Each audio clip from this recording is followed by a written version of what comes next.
Hello everyone, आप सभी दोस्तों का स्वागत है। इस वीडियो में हम लोग देखने वाले हैं BCCL IPO को। BCCL IPO के बारे में बात करें तो इस IPO की वैल्यूएशन से रिलेटेड आप लोगों को अपडेट आते हुए दिख चुकी है। कंपनी की किस तरीके की कैसी वैल्यूएशन रखी गई है और उसके अकॉर्डिंग क्या कुछ IPO की डेट, प्राइसमेंट, ग्रे मार्केट प्रीमियम में मोमेंटम किस तरीके की कैसी पॉजिटिव दिख रही है, जिसकी इम्पैक्ट आने वाले समय में क्या कुछ दिखेगा।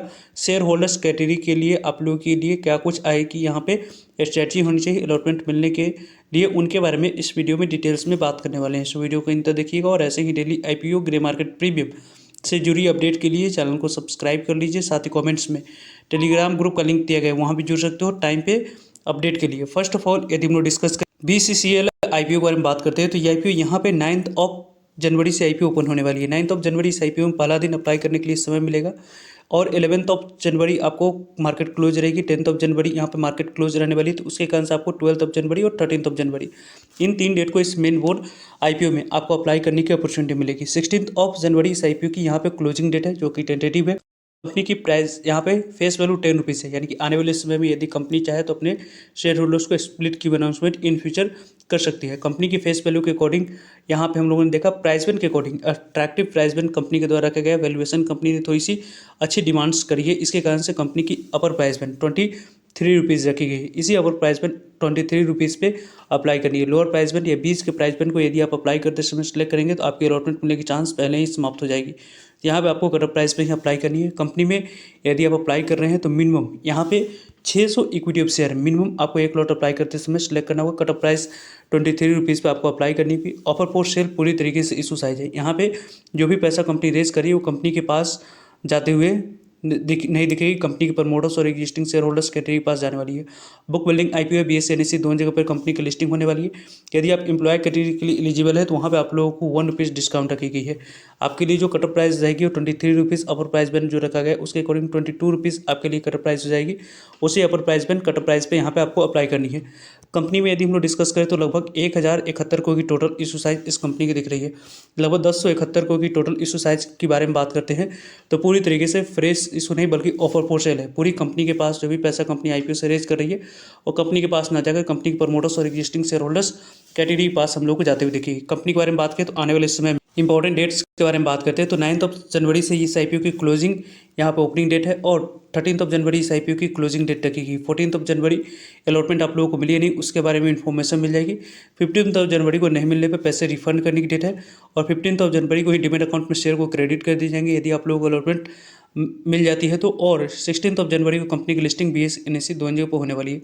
कंपनी की टोटल इशू साइज में से 10% शेयर आप लोगों को यहाँ पर रिटेलर्स आपको शेयर होल्डर्स कैटेगरी के लिए रिजर्व रखा गया है। रेस्ट ऑफ पोर्शन में से 50% शेयर, 35% शेयर रिटेलर्स को, 15% शेयर आपको NI कैटेगरी को एलोकेट आने वाले समय में किया जाएगा। कंपनी के बारे में बात करें तो आने वाले समय में यहाँ पे इस IPO यदि आप अप्लाई करने की प्लानिंग कर रहे हैं तो यहाँ पे आपको 13,800 अमाउंट्स की यहाँ पे रिक्वायरमेंट दिख रही है। मिनिमम आपको एक लॉट अप्लाई करने के लिए 13,800 अमाउंट्स की यहाँ पे रिक्वायरमेंट है। स्मॉल NI कैटेगरी में अप्लाई करने के लिए 2,07,200 अमाउंट्स की यहाँ पे मिनिमम रिक्वायरमेंट दिख रही है और बिग NI कैटेगरी में अप्लाई करने के लिए लगभग आपके पास यहाँ पे कितनी अमाउंट्स की रिक्वायरमेंट दिख रही है तो लगभग आप लोगों को 10,740 400 अमाउंट्स की यहाँ पे रिक्वायरमेंट दिख रही है। देन इस IPO में बिग NI कैटेगरी में आप लोग अप्लाई कर सकते हो। वैसे इस कंपनी के बारे में बात करें, इस कंपनी फाइनेंशियल हेल्थ दिख रही है उसके बारे में बात करते हैं तो फाइनेंशियल हेल्थ में आप लोग को जो डाटा अवेलेबल करवाया गया उनके बारे में बात करें तो FY23 की डाटा है, FY24 की, 25 की, 26 की यहाँ पे आप लोगों को डाटा दी गई है। 26 की आप लोगों को 6 मंथ की डाटा दी गई है। और कंपनी की यदि हम लोग बात करते हैं तो कंपनी की एसेट के बारे में पहली इन्फॉर्मेशन हम लोगों को गिवन किया गया। तो कंपनी की एसेट के बारे में बात करें तो पहले कंपनी की एसेट 13,312 करोड़ के पास थी। देन यहाँ पे आपको एसेट बढ़कर 14,728 करोड़ के पास हुई। देन 17,283 करोड़ के पास अभी दिखी और अभी आप लोगों को 18,711 करोड़ के पास कंपनी की टोटल एसेट दिख रही है। टोटल इनकम के बारे में बात करते हैं तो कंपनी की टोटल इनकम किस तरीके से कैसी इंक्रीज हो रही है उनके बारे में बात करें तो यहाँ पे 23 में कंपनी की इनकम 13,018 करोड़ के पास थी, वो यहाँ पे 14,652 करोड़ के पास हुई। 14,401 करोड़ के पास टोटल इनकम दिखी और अभी आप लोग को 6,311 करोड़ के पास यहाँ पे 6 मंथ में कंपनी की टोटल इनकम दिख रही है। यानी कि कंपनी की इनकम यहाँ पे डायरेक्ट आपको बढ़ती हुई दिख रही है। कंपनी की टैक्स देने के बाद प्रॉफिट के बारे में बात करते हैं तो यहाँ पे आपको कंपनी की प्रॉफिट पहले 65 करोड़ के पास थी, देन यहाँ पे 1500 65 करोड़ के पास, 1240 करोड़ के पास, और अभी आप लोगों को 124 करोड़ के पास कंपनी की टोटल प्रॉफिट दिख रही है। प्रॉफिट टर्म्स में यदि हम लोग डिस्कस करें तो लगातार कंसिस्टेंट यहाँ पे कंपनी की प्रॉफिट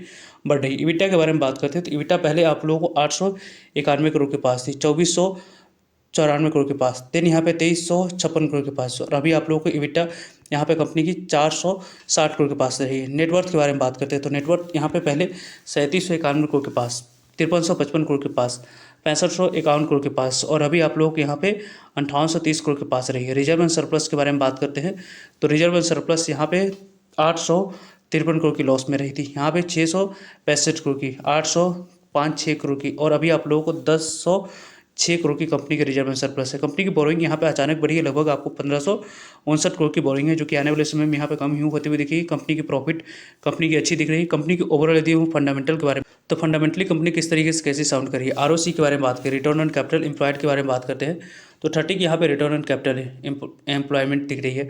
रिटर्न ऑन नेटवर्थ के बारे में बात करें 21% के पास है।